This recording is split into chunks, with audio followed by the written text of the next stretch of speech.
Ako po may ikukuwento sa inyo, eh. Nangyari 'to sa Narita International Airport.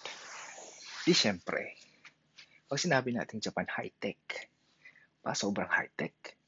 Di ako, kumain kami. Ang kinain ko, curry, tapos ay kape. 'Pag yung dalawa ang pinag-combine ko, asahan mo, kailangan kong umupo sa trono.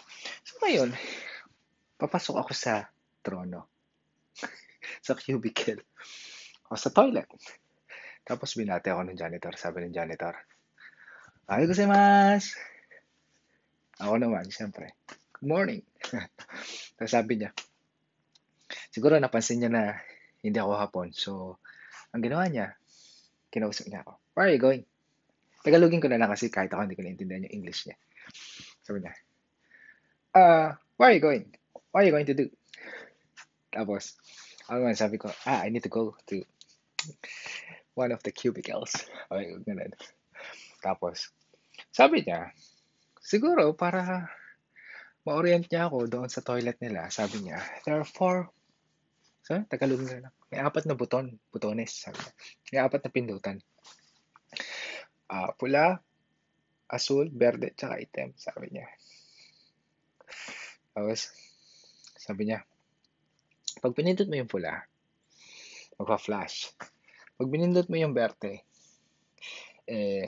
may lalabas na hose, tapos pipisikan yung puwet mo, uugasan. Tapos, pag pinindot mo yung asul, may lalabas na hangin, idadry yung puwet mo. Tapos, wag mong pipindutin yung itim, sabi niya. Basta wag mong pipindutin yung itim. Tapos ako, sa loob ko, okay, sige. So, pasok na ako. Naupo na ako. So, ngayon, nagti-TikTok pa ako.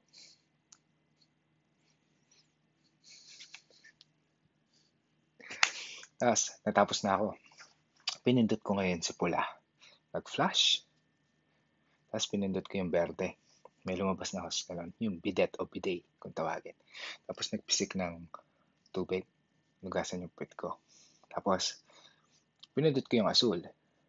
Tapos, may lumabas na hangin. High-tech. Talagang dryer. Warm pa nga eh. Tapos, ako bilang curious na tao sa lahat ng bagay, napaisip ako, ba't ayaw niya papindot yung itim?